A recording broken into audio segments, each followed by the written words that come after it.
कि हम proud feel करते हैं, we feel proud being the part of All India Student Federation. चाहे वो टेक्नीशियन हो, चाहे वो स्टूडेंट हो, स्टैंड जेएनयू के साथ जो स्टैंड किए हैं, इसलिए हम उनको रेवोल्यूशनरी डिफेंस करते हैं।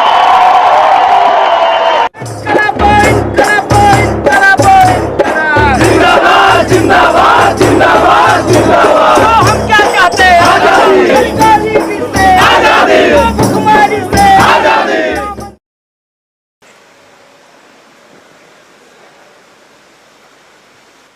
कि डिजिटल इंडिया का इतना बड़ा ढोल पीटा गया है और जिस बैंक की यूनिट में सबसे ज्यादा हाई स्पीड इंटरनेट लगा होता है वहां का बार बार सर्वर ही फेल कर जाता है। बताइए क्या मजेदार बात है। अक्सर जब आप बैंक पहुंचेंगे तो कहेगा कि सर्वर नहीं काम कर रहा है, मतलब पैसा तो भेज दिए हैं, कहीं हवा में अटक गया है, वो पहुंचा ही नहीं है। अब आप बताइए कि इसके लिए कौन रिस्पॉन्सिबल है? एज ए कंज्यूमर मैं रिस्पॉन्सिबल नहीं हूं और एज ए बैंक एम्प्लॉय आप रिस्पॉन्सिबल नहीं है, लेकिन इसको झेलता कौन है? इसको झेलते हैं इस देश के जो आम लोग हैं, जिनको हम कहते हैं कॉमन सिटीजन। और यह जो कॉमन सिटीजन की परेशानी होती है, उस परेशानी को फेस करने के लिए आपको जाली के पीछे बिठा दिया गया है। आजकल शीशा लगा दिया गया है, उसको वहां पे बिठा दिया गया है। प्रश्न यह है कि पब्लिक को फेस करें आप, पब्लिक का गुस्सा फेस करें आप, और पब्लिक आप ही को कामचोर समझती है। आखिर इसके लिए कौन जिम्मेवार है? इस बात पर एक बार गंभीरता से विचार कीजिएगा।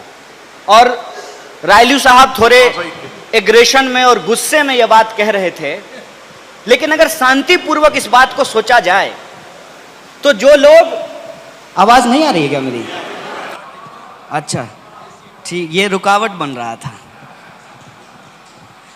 प्रश्न ये है कि आप पब्लिक डीलिंग में हैं, आप पब्लिक सर्विस में हैं, आपको पब्लिक का गुस्सा झेलना पड़ता है और पब्लिक का डिमांड भी जायज है। पब्लिक का डिमांड ऐसे जायज है कि एक बात सोच के बताइए, सरकार ने पहले कहा कि खाता खुलवा लीजिए, कैशलेस इकोनॉमी होगी, तो मारे लोग लाइन लग करके खाता खुलवाने लगे। जनधन का खाता, तरह तरह का खाता लोग खुलवाने लगे। खाता जब खुल गया तब बैंक बोली कि आपको मिनिमम बैलेंस मेंटेन करना पड़ेगा। अब बताइए मिनिमम बैलेंस कौन मेंटेन नहीं कर सकता है? मिनिमम बैलेंस तो हमारे जैसे लोग ही मेंटेन नहीं कर पाएंगे ना, जिनका कोई फिक्स इनकम नहीं है। रिक्शा चलाने वाला, ठेला चलाने वाला, सब्जी बेचने वाला, जूता सिलने वाला, नौजवान, विद्यार्थी, महिला, जो कभी कभी पति रात को सो गए हैं तो जेब टटोल करके देख लेती है कि कुछ इसमें बचा हुआ है कि नहीं है। अगर कुछ बचा हुआ है तो सेविंग अकाउंट में इसको डाल दिया जाए। तो वो मिनिमम बैलेंस कहाँ से मेंटेन करेंगे? और मिनिमम बैलेंस जब वो मेंटेन नहीं करेंगे तब बैंक उनके ऊपर चार्ज करेगी, और बैंक जब चार्ज करेगी तो उनको लगेगा कि चलो खाता बंद करो। तो सरकार रातों रात एक पॉलिसी लेकर के आई, मन में आया, सपना आया, सरकार एक पॉलिसी ले आई। अब उसको इंप्लीमेंट कौन करेगा? उसको इंप्लीमेंट करेंगे आप लोग। और जब आप उसको इंप्लीमेंट करने के लिए गए तो उसका कुल परिणाम क्या हुआ? कुल परिणाम यह हुआ कि आरबीआई बोली है, ये हम नहीं बोल रहे हैं, ये कम्युनिस्ट पार्टी के लोग या भाजपा के लोग नहीं बोल रहे हैं, ये आरबीआई बोल रही है कि जितना 1000 और 500 का नोट था वो सब वापस जमा हो गया। नेपाल वाला तो अभी तक आया भी नहीं है, वो तो एक्सीड कर जाएगा। तो आखिर ब्लैक मनी कहां गया? डीमोनेटाइजेशन का जो बेसिक उद्देश्य था कि ब्लैक मनी को वापस ले लिया जाएगा, उस बात से सरकार मुकर गई। सरकार कुछ और बोलने लगी। जैसे आप गए हो सब्जी के दुकान पे सब्जी खरीदने के लिए और दुकानदार के पास सब्जी नहीं हो तो वो कहे कि आम ले लीजिए। पता है इसका कोई मतलब है? जरूरत थी नोटबंदी करने की। सरकार का तर्क ये था कि इससे ब्लैक मनी वापस आ जाएगा। आरबीआई कही कि इससे ब्लैक मनी वापस नहीं आया, और ये मेरा बयान नहीं है, आरबीआई के गवर्नर इस पर रिजाइन कर चुके हैं, उर्जित पटेल साहब, संबंधी भी थे, अंबानी जी के संबंधी भी थे, वो रिजाइन कर दिए। और जो रिजर्व कैश था सरकार ने कहा कि रिजर्व बैंक को कि रिजर्व कैश में से हमको कैश वापस कर दीजिए, मतलब ब्लैक मनी वापस नहीं आया। और बात को घुमाने के लिए क्या कहा गया कि दरअसल नोटबंदी इसलिए की गई थी ताकि नक्सलवाद और आतंकवाद की समस्या इससे समाप्त हो जाएगी। अब बताइए, रात को बैंक कर्मी 12 बजे तक नोट गिन रहे थे, 1000 और 500 का नोट जमा कर रहे थे, 2000 का नोट दे रहे थे, तो इससे आतंकवाद और नक्सलवाद कैसे रुक जाएगी? मान लीजिए कि अगर ये बात भी सच है कि इससे नक्सलवाद और आतंकवाद रुक गया, तो पुलवामा में बम कौन फोड़ करके गया? ये प्रश्न पूछेंगे कि नहीं पूछेंगे? लेकिन ये प्रश्न जब आप पूछेंगे तो आपकी इस आवाज को, आपकी इस बात को कोई लेजिटिमेसी नहीं मिलेगी। लेजिटिमेसी क्यों नहीं मिलेगी? तो जो आम लोग हैं, जो आम जनता हैं, जो रोज आपको फेस करते हैं, उनके दिमाग में यह बिठा दिया गया है कि सरकारी बैंक का आदमी काम नहीं करता है। यह बात उनके मन में बिठा दी गई है। तब जब आपकी नौकरी छीन ली जाएगी, या यह बता करके कि बैंक घाटे में है, बैंकों का मर्जर कर दिया जाएगा, या बैंक को बंद कर दिया जाएगा, या आपका पेंशन स्कीम आपसे छीन लिया जाएगा, कल को कहा जाएगा कि आउटसोर्सिंग के नाम पे अब परमानेंट जॉब नहीं होगा बैंक में, कॉन्ट्रैक्ट बेसिस पे जॉब में लोगों को बहाल किया जाएगा, तो पब्लिक आपके साथ खड़ा नहीं होगी। क्योंकि आप जो फेस कर रहे हैं वो बात पब्लिक को नहीं पता है, और पब्लिक को तो आप जानते ही हैं कि बेचारी क्या है। उसको तो प्रधानमंत्री जी आकर के बोले कि नोटबंदी कर रहे हैं, बहुत अच्छा चीज है, 50 दिन का हमको समय दे दीजिए। पब्लिक बोली कि 50 के आपको पूरे 5 साल का समय देते हैं, उनको फिर से प्रधानमंत्री बना दिया। फेस कौन करेगा? फेस तो आप करेंगे ना। ये एक नीतिगत सवाल है, ये एक पॉलिसी लेवल क्वेश्चन है, और जब आप इस पॉलिसी लेवल क्वेश्चन को रेज करेंगे तो सबसे पहला बात आपके सामने जो थ्रो किया जाएगा वो ये कि आप बैंक कर्मी हैं, आप राजनीतिक बात क्यों कर रहे हैं? ये बात कही जाएगी ना कि आपका काम है कि आप नौकरी कीजिए, और जिस दिन मन होगा उस दिन सरकार नौकरी छीन लेगी, जिस दिन मन होगा उस दिन बैंक को बंद कर देगी, जिस दिन मन होगा उस दिन बैंक का मर्जर कर देगी। आप उस पर कोई क्वेश्चन नहीं कर सकते हैं। इसीलिए मैं आपके बीच आया हूं कि आप इस बात को जब समझते हैं कि बैंकिंग सेक्टर किस चीज से झेल रहा है, उसकी क्या परेशानी है, इसको आपको अपने दिल में रखने से काम नहीं चलेगा। आपको मुखर होकर के ये बात बोलना पड़ेगा, और जब आप मुखर होकर के यह बात बोलेंगे तो आपके ऊपर तरह तरह का आरोप लगाया जाएगा, तरह तरह की बातें आपको कही जाएगी। कई बार तो आपके लिए बहुत आश्चर्यजनक बात हो जाएगी। मैं ये नहीं कहता हूं कि आप किसको वोट दीजिए, आपकी तरह मैं ये नहीं कह रहा हूं, लेकिन आप सोचिए कि अगर हम बीजेपी को वोट दिए हैं और बीजेपी की सरकार ही आकर के मेरी नौकरी छीन ले, तो हमारी स्थिति क्या हो जाएगी? ना हम घर के रहेंगे ना घाट के। किसको जाकर के ये दर्द बताएंगे? पब्लिक को मालूम नहीं है कि एनपीए क्या होता है। बताइए ना, हम पीएचडी कर लिए हैं, तब हमको अब जाकर के पता चला है कि एनपीए का फुल फॉर्म क्या होता है। आपको मैं कहता हूं, आप एक दिन इस पे सर्वे करा लीजिए। जितना कस्टमर आपके काउंटर पे आए, सबसे एक सवाल पूछिए, अच्छा बताइए एनपीए क्या होता है। देखिए आपको कितना लोग इसका जवाब देता है।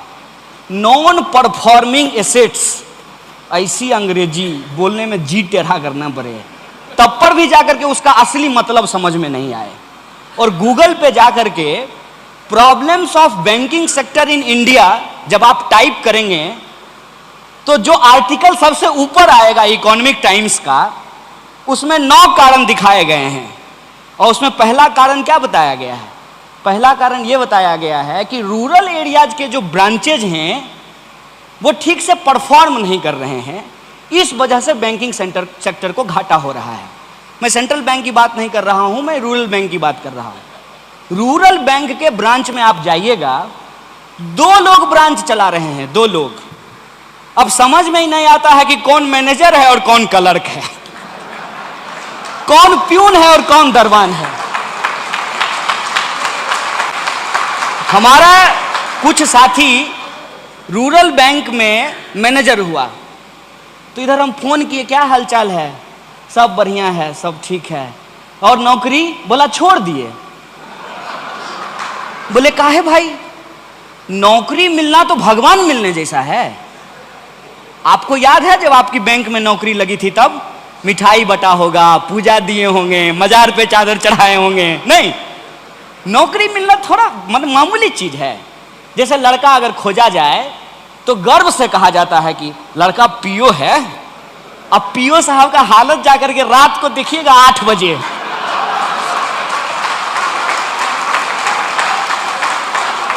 उनको हम एक बार देख लिए ना, कहे ए भाई, कौन कहता है कि प्रधानमंत्री देश चलाता है? देश तो पीओ चला रहा है। दिन भर का कैश से लेकर के, सिक्का से लेकर के, डेबिट क्रेडिट खाता मिला करके तब ताला मार करके पीओ साहब जाएंगे। यही स्थिति है ना। किस वर्किंग कंडीशन में आप काम करते हैं? वो बोला कि एक तो जो है कभी बाढ़ में, सुखाड़ में, जंगल में, पहाड़ में ब्रांच होता है, वहां की नौकरी है। 2 एम्प्लॉय हैं, एगो को बैंक में छोड़ करके जाते हैं, कभी काउंटर पे बैठता है, कभी गेट पर आता है। और उसके बाद हम फील्ड में जाते हैं, क्या वसूलने के लिए? एनपीए रिकवर करने के लिए जाते हैं। एनपीए की सच्चाई क्या है? बैंक का जो एनपीए है, दूसरा कारण उसमें बताया गया है कि रिफंड नहीं होता है। जो लोग लोन लेते हैं वो रिफंड नहीं करते हैं। कौन रिफंड नहीं करता है? बड़ा एकदम हाईलाइट करके लिखा हुआ है। तो किसान रिफंड नहीं करते हैं।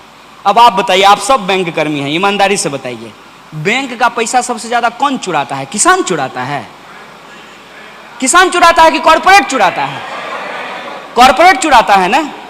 और कॉर्पोरेट के साथ तो नेताजी फोटो खिंचवाते हैं मुस्कुराते हुए, सेल्फी विथ कॉर्पोरेट। नहीं, तो कॉर्पोरेट से पैसा बैंक कर्मी कैसे वसूल लेंगे? हमको बताइए।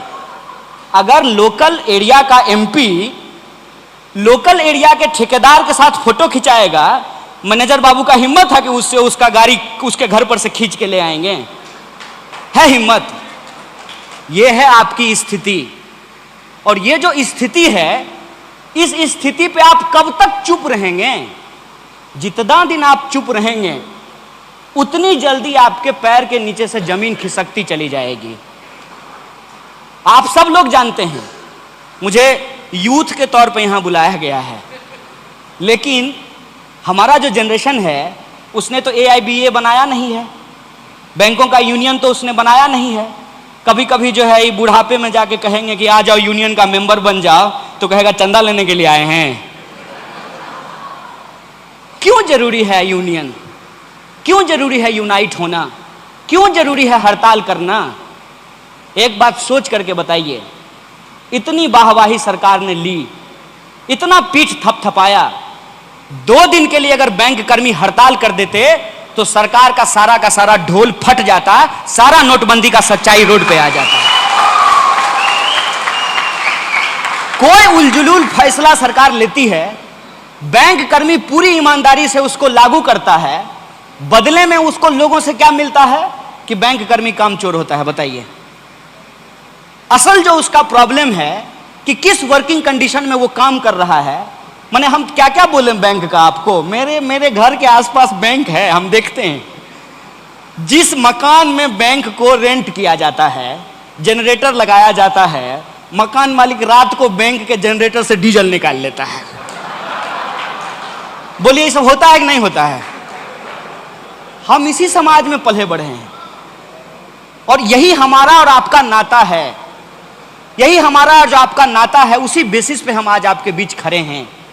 और यह जो सच्चाई है, इस सच्चाई को जब आप जानते हैं, हम जानते हैं, तो मैं समझता हूं कि आपको और हमको अलग अलग होने की जरूरत नहीं है। आपको और हमको एकजुट होने की जरूरत है, इकट्ठा होने की जरूरत है अपने हक और अधिकार के लिए।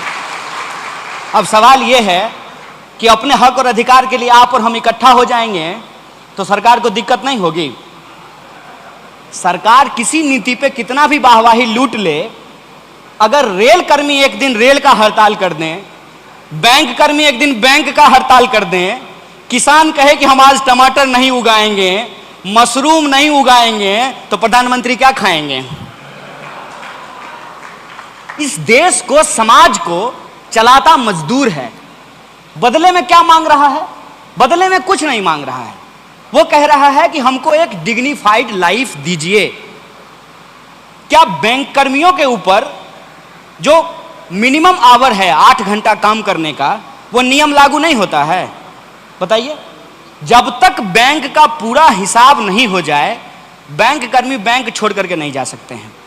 रोज का रोज उनको हिसाब करना है। ऐसा नहीं होगा कि 2 तारीख का हिसाब 3 तारीख को करेंगे।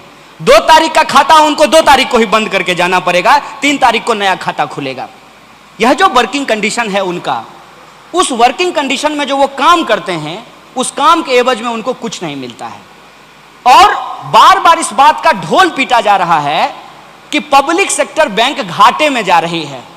पब्लिक सेक्टर बैंक घाटे में क्यों जा रही है?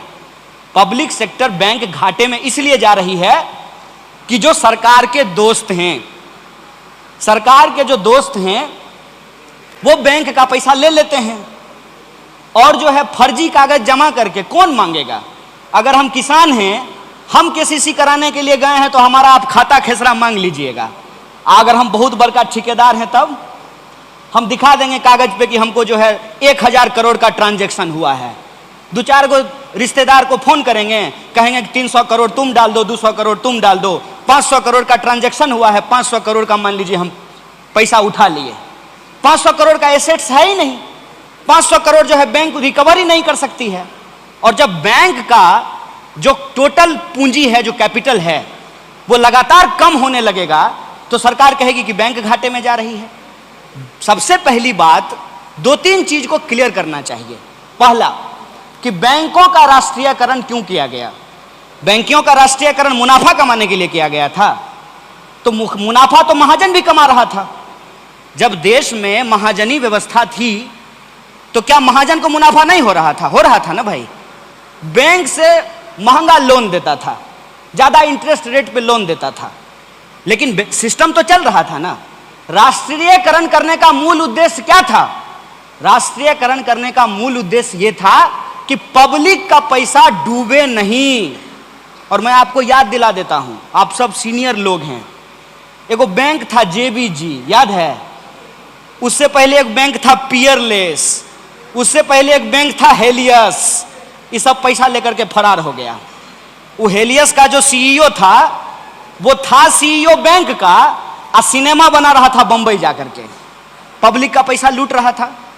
यह पब्लिक का पैसा ना लूटा जाए, पब्लिक का पैसा का जिम्मेवारी सरकार ले, इसीलिए बैंकों का राष्ट्रीयकरण किया गया। मूल उद्देश्य तो यही था कि बैंक कर्मी जो सर्विस देते हैं तो उनको सर्विस देने के चलते एक डिग्निफाइड लाइफ प्रोवाइड किया जाएगा, और जो सर्विस लेने वाले लोग हैं उनको इस बात की श्योरिटी होगी कि उनका पैसा डूबेगा नहीं। तब लोग कहता था बैंक में पैसा जमा करने से पहले कि सरकारी बैंक है कि निजी बैंक है, तो लोग कहता था सरकारी बैंक है। तो लोग ये समझते थे कि सरकार जिम्मेवार है, बैंक भाग नहीं सकती है क्योंकि ये सरकारी बैंक है। अब जब सरकार ही कह रही है कि बैंकों का अब सरकारीकरण नहीं निजीकरण कर दिया जाए, तो उस पूरे के पूरे कॉन्सेप्ट को बदल दिया गया है। और आप हमको सोच करके बताइए कि ये कैसा राष्ट्रवाद है? खुद इस पे विचार करके बताइए। और फिर आपको अगर लगे कि हम देशद्रोही हैं तो आपको मुबारक हो। ये कैसा राष्ट्रवाद है कि राष्ट्रीय बैंकों का निजीकरण किया जा रहा है, राष्ट्रीय कंपनियों को बेचा जा रहा है। ये कैसा राष्ट्रवाद है? ये राष्ट्रवाद नहीं है, ये लूटवाद है, लूटवाद। और ये लूटवाद चलता कैसा है, इस बात को समझ लीजिए। ये लूटवाद एक सिद्धांत से चल रहा है, जिस सिद्धांत का नाम है privatisation of profit and socialisation of loss. पैसा अगर कॉरपोरेट कमाएगा तो उसका प्रॉफिट है, लॉस होगा तो एनपीए में चला जाएगा। गजब बात है। प्रॉफिट होगा तो आपका निजी है, प्राइवेट है, और लॉस होगा तो पब्लिक का जाएगा। आखिर आप लोग बैंक में काम करते हैं तो आप तो ये बात जानते ही हैं ना कि हम मांगते भी नहीं है तब भी आप हमको एटीएम थमा देते हैं। क्या एटीएम थमा देते हैं भाई? हमको मजा आता है, आपका मुंह देखते हैं सुबह सुबह तो हमको अच्छा लगता है। बताइए, हम लाइन में लग करके अपना पैसा निकालेंगे, इसलिए थमा देते हैं ना कि जबरदस्ती आप हमको सर्विस पकड़ा रहे हैं। लेकिन आज आपकी हालत यह हो गई है, हमको सर्विस देते देते बैंक अब आपको कह रहा है कि तुम भी सर्विस खरीदो। क्या खरीद रहे हैं कि नहीं खरीद रहे हैं? कह रही है ना, बैंक कह रही है 40,000 रुपया अगर आपको तनख्वाह है तो कहती है कि 30,000 रुपया म्यूचुअल फंड में इन्वेस्ट करो। अब म्यूचुअल फंड का प्रचार कितना सुंदर आता है, बड़ा सुंदर एडवर्टाइजमेंट आता है। पहले कहेगा म्यूचुअल फंड सही है और नीचे में लिखेगा कि म्यूचुअल फंड बाजार जोखिमों के अधीन है। अब बताइए, म्यूचुअल फंड बाजार जोखिमों के अधीन है तो बाजार का क्या है? तो बाजार तो कभी ऊपर चले जाएगी, बाजार कभी नीचे चली जाएगी। यह जो बैंक एम्प्लॉय काम कर रहे हैं उनके ऊपर यह टारगेट क्यों दिया जा रहा है कि आपका ब्रांच अगर इतना म्यूचुअल फंड नहीं खरीदेगा, नहीं बेचेगा, या तो आप पहनिए माला या किसी को पहनाइए माला। यही है ना, यही चल रहा है ना। यह लूट है। इस लूट के खिलाफ हम लोगों को आवाज उठाना पड़ेगा। लेकिन याद रखिएगा, लूट के खिलाफ जिस दिन बोलना शुरू कर दीजिएगा ना, तुरंत 5 मिनट के भीतर जो ही आप एक पोस्ट फेसबुक पर लिखिएगा कि तुरंत जो है आपको विकास विरोधी कह दिया जाएगा, तुरंत आपको कामचोर कह दिया जाएगा, तुरंत आपको देश विरोधी कह दिया जाएगा। आजकल एक नया चलन चला है, बात कीजिएगा बैंक का, बात कीजिएगा वित्तीय घाटा का, बात कीजिएगा इकोनॉमी का, तो लोग कहेंगे कि बताओ तुम्हारा 370 पे क्या पोजीशन है। हम बोले अरे यार हमको ये बताओ कि हम बैंक में काम करते हैं, बैंक में काम करने का जो कंडीशन है वो लगातार खराब हो रहा है।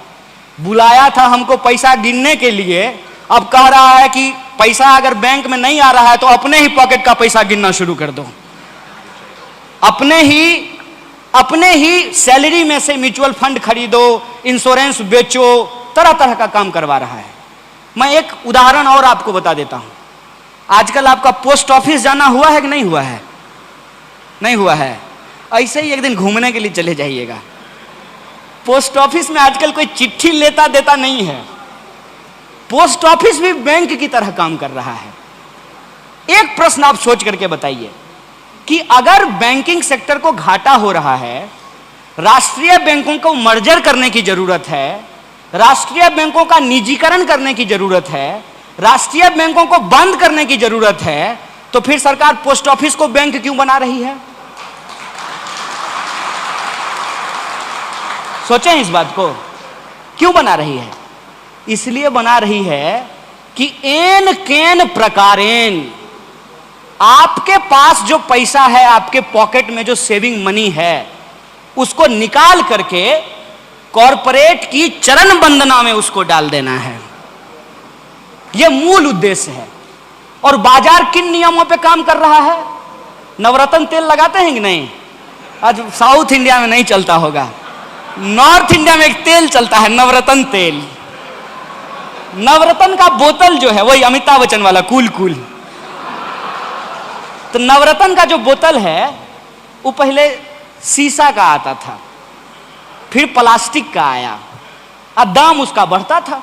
दाम रोज बढ़ता है नहीं, जिस गति से आपकी सैलरी बढ़ती है उसके दुगने स्पीड से महंगाई बढ़ता है।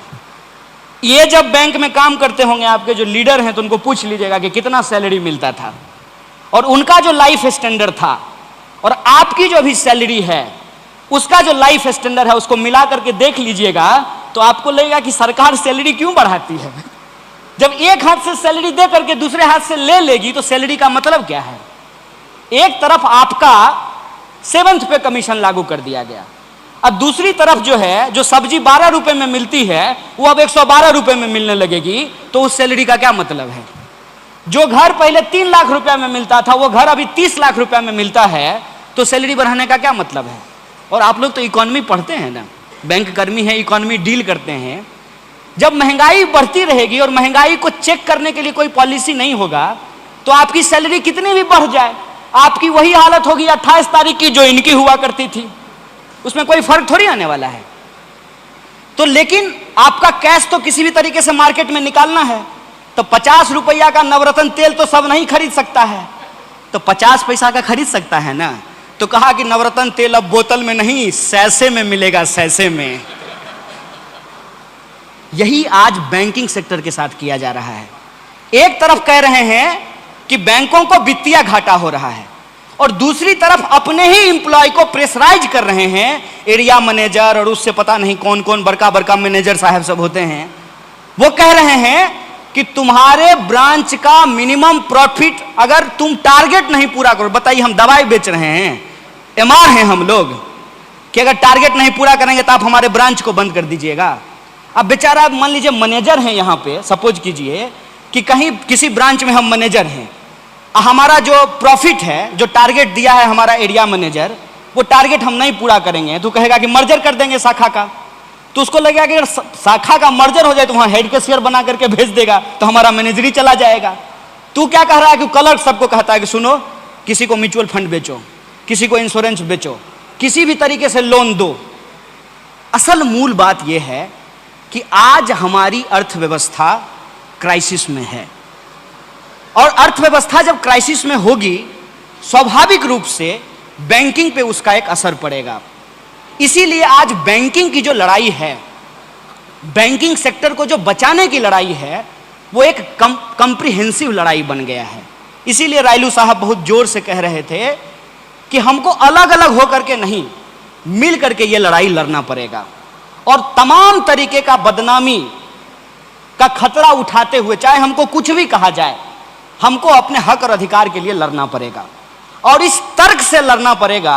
मैं आपको एक मजबूत तर्क बता रहा हूं। इस तर्क से लड़ना पड़ेगा कि इस देश में जब प्रधानमंत्री सरकारी होना चाहिए, राष्ट्रपति सरकारी होना चाहिए, पार्लियामेंट सरकारी होना चाहिए, पार्लियामेंट के जो सांसद हैं उनका चढ़ने वाला जो गाड़ी है, उसका जो ड्राइवर है वो सरकारी होना चाहिए, तो फिर बैंक क्यों नहीं सरकारी होना चाहिए, स्कूल क्यों नहीं सरकारी होना चाहिए, अस्पताल क्यों नहीं सरकारी होना चाहिए?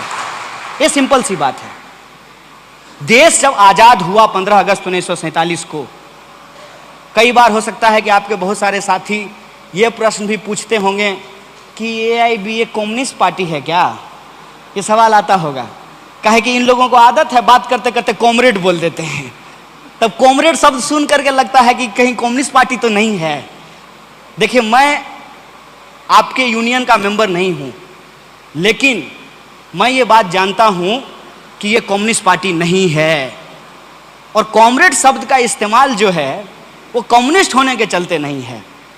15 अगस्त 1947 को जब देश आज़ाद हुआ था, मौका मिलेगा तो सुन लीजिएगा, यूट्यूब पे होगा शायद, या अगर दिल्ली जाने का कभी मौका मिले तो नेहरू म्यूजियम है जिसको 3 मूर्ति लाइब्रेरी कहा जाता है। जब देश आज़ाद हो रहा था तो जैसे मोदी जी राष्ट्र के नाम संदेश देते हैं ना, उस वक्त नेहरू जी राष्ट्र के नाम संदेश दिए थे और उनका जो संबोधन था वो अपनी बात ही यहां से शुरू किए थे, फ्रेंड्स एंड कॉमरेड्स। ये मैं हिस्टोरिकल फैक्ट बता रहा हूं।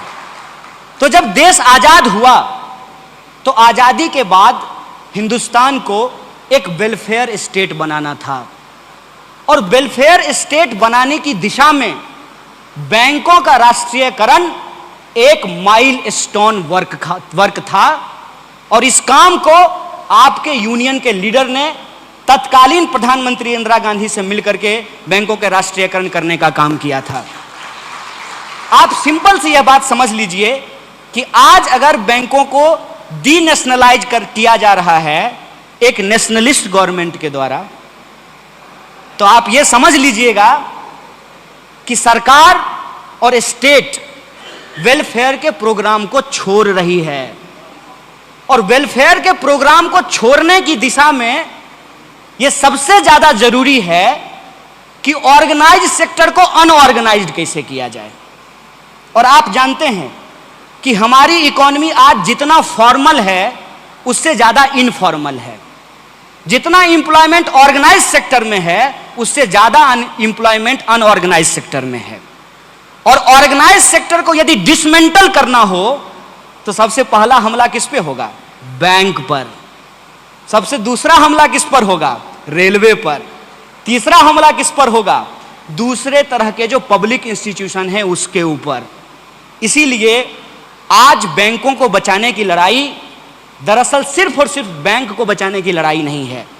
यह लड़ाई संविधान की वह मूल भावना जिसमें यह कहा गया है जिसका मूल उद्देश्य यह है कि हम सब सिटीजन हैं और हम सिटीजन होने के चलते सरकार को सर्विस के बदले टैक्स देते हैं। हमारा और सरकार का क्या संबंध है? एक इंडिविजुअल का स्टेट के साथ क्या रिलेशन है? हम सरकार को टैक्स देते हैं, स्टेट बदले में हमको सर्विस और सिक्योरिटी प्रोवाइड करती है। जब सरकार हमको बदले में सर्विस और सिक्योरिटी नहीं प्रोवाइड करेगी तो हम बताइए हमारे टैक्स देने का क्या मतलब है? इसीलिए इस आइडिया को तोड़ने के लिए, इस आइडिया को डिस्ट्रॉय करने के लिए, वेलफेयर स्टेट के उस कॉन्सेप्ट को डिसमेंटल करने के लिए आज ऑर्गेनाइज सेक्टर के ऊपर अटैक किया जा रहा है। इसीलिए बैंकों को बचाने की लड़ाई इस देश में पब्लिक सेक्टर को बचाने की लड़ाई है और वेलफेयर स्टेट के उस कॉन्सेप्ट को बचाने की लड़ाई है जिसमें सिटीजन के लिए उनका सिटीजनशिप का राइट सबसे इंपॉर्टेंट होता है। उस राइट टू सिटीजनशिप को बचाने की लड़ाई है। इसीलिए मैं जब आज आपके बीच खड़ा हूं तो एक सिटीजन की जिम्मेवारी के साथ खड़ा हूं। मैं किसी पॉलिटिकल पार्टी के रिप्रेजेंटेटिव के तौर पे नहीं खड़ा हूं। और यह बैंकों की जो बचाने की लड़ाई है, मैं अगर यूथ होकर के सोचूं तो यह हमारे भविष्य को बचाने की लड़ाई है। इसीलिए हम तमाम अपने जो यूथ एम्प्लॉय हैं उनसे हम ये अपील करना चाहते हैं कि एक बात याद रखिएगा, हमारे दादा अगर आम का पेड़ नहीं लगाते तो हम आम खा पाते? ये लोग अपनी उम्र आज बिता चुके हैं। आज पूरा का पूरा जीवन हमारा है, पूरा का पूरा जो फ्यूचर है वो डार्क में आज हमारा है। इसीलिए खास करके मैं यूथ एम्प्लॉय को अपील करना चाहता हूं, you must aware about your right and our first important and essential right is to be organise. Right to organise is our constitutional right, we have to protect it. और यह जो organisation है, इस organisation के importance को समझिए और organised होकर के जब आप अपने हक और अधिकार के लिए लड़ेंगे, स्वाभाविक रूप से आपके ऊपर तरह तरह का आरोप लगाया जाएगा। मेरे ऊपर भी आरोप लगाया गया जिसकी चर्चा रायलू कर रहे थे। मैं उस सफाई में आपसे कुछ नहीं कहना चाहता हूं। मैं सिर्फ एक बात कहना चाहता हूं, मैं इतना बड़ा आदमी हूं क्या? बताइए, देश में थंबिंग मेजॉरिटी की सरकार है, मैं तो चुनाव हार गया हूं। 300 से ज्यादा लोगों ने उनको एमपी बना करके दे दिया है। कई राज्यों में उनकी सरकार चल रही है और जहां सरकार नहीं होती है वहां एमएलए खरीद करके सरकार बना लेते हैं। इतना पावरफुल लोग हैं और हम खुल करके, पूरी ईमानदारी से खुल करके इनके खिलाफ बोलते हैं।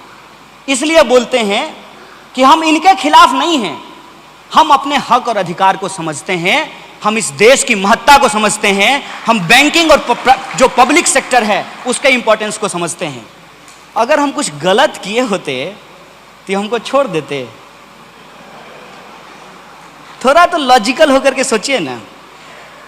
अरे सही आदमी को तो ये लोग छोड़ते नहीं है, गलत आदमी को छोड़ देते हैं। बात यह है कि हमको डर नहीं लगता है। पता है क्यों? जिस निर्मला सीतारामन का नाम अभी लिया जा रहा था वो हमारी ही यूनिवर्सिटी से पढ़ी हैं, लेकिन उनके आंख में पानी नहीं बचा है। अगर उनके आंख में पानी बचा होता तो उनको यह पता होता कि एचएल परवाना नाम से जो फेलोशिप दिया जा रहा है वो उनकी यूनिवर्सिटी को दिया जा रहा है। तो वो सरकार की प्रशंसा में खड़े हैं, हम सरकार की आलोचना के लिए खड़े हैं, क्योंकि हम ये जिम्मेवारी समझते हैं कि कल को जब इतिहास लिखा जाएगा तो हमारा नाम बिकने वालों में नहीं, लड़ने वालों में लिखा जाएगा। उस लड़ाई के लिए हम खड़े हैं। और सर्टिफिकेट चाहिए क्या किसी से? सर्टिफिकेट नहीं चाहिए। सर्टिफिकेट हमेशा जो है वो समाज देता है, उसी समाज से आपको काटा जा रहा है। मैं आपसे ये नाता और रिश्ता जोड़ने के लिए आया हूं क्योंकि मैं ये जानता हूं कि आप किस कंडीशन में काम कर रहे हैं।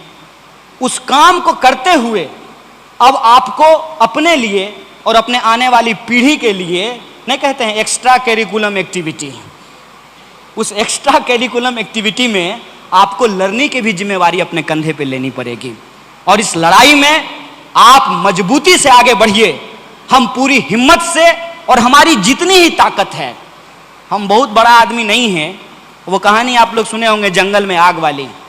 जंगल में आग लगी तो बड़े बड़े जानवर भाग रहे थे। एक कोयल अपने चोंच में पानी भर करके आग बुझाने की कोशिश कर रही थी। बड़े बड़े जानवर हंसने लगे, बोले तुम्हारी छोटी सी चोंच से क्या हो जाएगा। तो कोयल ने कहा कि तुम्हारा नाम आग लगाने वालों में और हमारा बुझाने वालों में लिखा जाएगा। मुझे इस बात का कोई गर्व नहीं है। रायलू जी ने कहा कि हमारी 3 पीढ़ी यहाँ बैठी हुई है।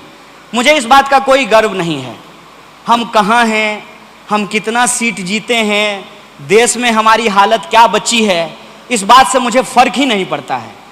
मैं सिर्फ ये जानता हूं कि आपकी लड़ाई यदि सही है, आपकी लड़ाई यदि हक की लड़ाई है, आपकी लड़ाई यदि न्याय की लड़ाई है, तो हम आपके तरफ खड़े हैं। हम इतिहास में सही किनारे पे खड़े हैं, और जब हम सही किनारे पे खड़े हैं तो इस लड़ाई को हम लड़ेंगे।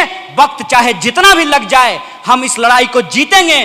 बैंक को बचाएंगे, देश को बचाएंगे, संविधान को बचाएंगे। इसी शपथ और संकल्प के साथ मैं अपनी बात को खत्म करूंगा। शुक्रिया। इनकलाब जिंदाबाद, मजदूर एकता जिंदाबाद।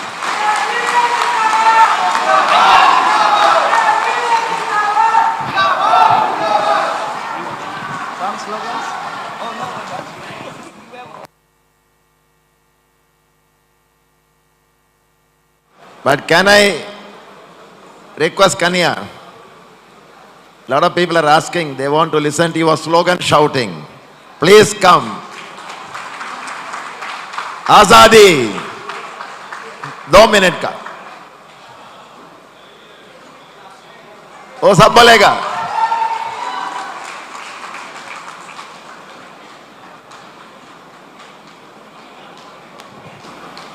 It is my humble request. I am not here to politicize this conference, but you people are asking to raise some slogan. I want to just clarify something. अभी यहाँ भी वो दिखाया गया होगा एक क्लिप आपको, तो उस क्लिप में बात ठीक से आपको सुनाई नहीं दे रही होगी। अक्सर क्या होता है कि जब कोई ये चाह ले कि आपकी सही आवाज़ लोगों तक ना पहुँचे, तो आप जब तक सोचेंगे सही आवाज़ लोगों तक पहुँचाने के लिए, उससे पहले ही गलत बात लोगों तक पहुँचा दी जाती है। एक बात मैं आप तमाम लोगों के सामने क्लियर कर देना चाहता हूँ। हम जो आज़ादी का स्लोगन लगाते हैं, वो देश से आज़ादी की बात नहीं करते हैं। हम देश के भीतर जो गरीबी है, जो बेरोजगारी है, जो अत्याचार है, जो शोषण है, हम उससे आज़ादी की बात करते हैं। हम देश से नहीं, देश में आज़ादी की बात करते हैं। इस बात को आप लोग समझ लीजिए। और हमारी जो आज़ादी की मांग है, वो सिर्फ हम नहीं लगा रहे हैं। इसका एक इतिहास मैं आपको बता देता हूँ। 1942 में इंडियन पीपल्स थिएटर एसोसिएशन नाम का एक ऑर्गेनाइजेशन बना था, जिसमें देश भर के कलाकार अपनी कला के माध्यम से अंग्रेजों के खिलाफ लड़ रहे थे, ब्रिटिश एम्पायर के खिलाफ लड़ रहे थे। और वो जो गाना था, वो गाना आज़ादी के बाद भी लोग लगाते रहे अपने अपनी मांगों को लेकर। जैसे मान लीजिए आप बैंक कर्मी हैं, तो आप इस बात की मांग कर सकते हैं 12 घंटे की काम से आज़ादी। संविधान कहता है कि 8 घंटे से ज़्यादा काम नहीं होना चाहिए। 8 घंटे से अगर आप ज़्यादा काम करते हैं, तो अगर आप 1 मिनट काम करते हैं तो आपको 2 मिनट का पेमेंट मिलना चाहिए। अगर आप 2 मिनट काम करते हैं तो आपको 4 मिनट का पेमेंट मिलना चाहिए। ये हमारा मिनिमम वेज का एक्ट कहता है, जो पार्लियामेंट में पास हुआ है। तो आपको अपनी समस्याओं से आज़ादी चाहिए। किसान को उनके फसल का दाम नहीं मिल रहा है, उनकी जो मेहनत की लूट है, उनको उस बात से आज़ादी चाहिए। जो महिलाएं हैं, वोट का अधिकार बराबर है। पुरुष का वोट भी एक, महिला का वोट भी एक। लेकिन आप जानते हैं कि आज भी हमारे घरों में महिलाओं को वो बराबरी का अधिकार नहीं मिला है। तो उनको उस पुरुषवादी मानसिकता से आज़ादी चाहिए, उस बलात्कारी मानसिकता से आज़ादी चाहिए। जो जातिवाद का दंश है, वो हमारे समाज को डस रहा है, लोगों को उससे आज़ादी चाहिए। लेकिन यह जो तराना है, यह जो गाना है, जिसका इतिहास इस देश के आज़ादी के आंदोलन के इतिहास से जुड़ा हुआ है, आज उसको लगातार बदनाम करने की कोशिश की जा रही है। आपके पास भी कोई अगर नकली वीडियो पहुंचा होगा व्हाट्सएप के माध्यम से, तो यह कहा गया होगा कि हम लोग कश्मीर के अलगाववादियों का समर्थन कर रहे हैं। ऐसा बिल्कुल भी नहीं है। हम लोग अपने हक और अधिकार की बात कर रहे हैं। मैं चाहता था कि आपके कॉन्फ्रेंस को मैं बिल्कुल भी पॉलिटिसाइज ना करूं, लेकिन आप लोगों की भावना का सम्मान करते हुए आपकी इजाजत से मैं वो स्लोगन गाऊंगा और आप अपने कान से सुन लीजिए और तय कर लीजिए कि आप इस गाने के साथ खड़े होते हैं कि नहीं होते हैं।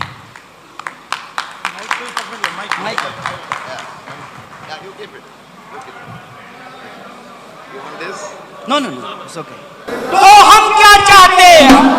है हक हमारी आजादी, है जान से प्यारी आजादी, हर गरीबी से, तो भुखमरी से, हर जातिवाद से, सामंतवाद से, आतंकवाद से हम लेके रहेंगे। तुम कुछ भी कर लो, है हक हमारी आजादी, महिलाएं मांगे आजादी, तो पुरुष भी बोला, मजदूर भी बोला, किसान भी बोला, तो मैं भी बोलूं, तो तुम भी बोलो, हम लेके रहेंगे। अरे सुन ले मोदी, हम नहीं रुकेंगे, हम नहीं झुकेंगे। तुम कुछ भी कर लो, तुम जेल में डालो, तुम पुलिस बुलाओ, तुम डंडे मारो, हम नहीं रुकेंगे, हम नहीं डरेंगे, हम नहीं झुकेंगे, हम लेके रहेंगे। महिलाएं बोले, तो पुरुष भी बोला, हर गरीबी से, तो भुखमरी से, सामंतवाद से, तो जातिवाद से, हर छुआछूत से, तो झूठ मूठ से, तो झूठ मूठ से हम लेके रहेंगे। तुम कुछ भी कर लो, है प्यारी प्यारी, है जान से प्यारी, है हक हमारी, है हक हमारी। बहुत बहुत शुक्रिया, बहुत बहुत धन्यवाद। इनकलाब जिंदाबाद, AIBA जिंदाबाद, जिंदाबाद जिंदाबाद मजदूर एकता जिंदाबाद, जिंदाबाद जिंदाबाद हमारी लड़ाई जिंदाबाद। जिंदाबाद जिंदाबाद। तो आवाज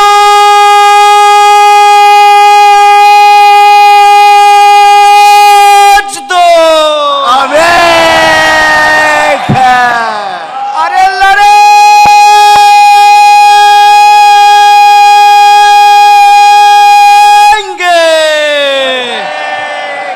बहुत बहुत शुक्रिया, thank you thank you thank you very much.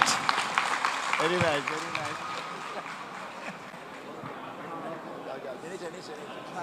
Sit down, sit down, sit down.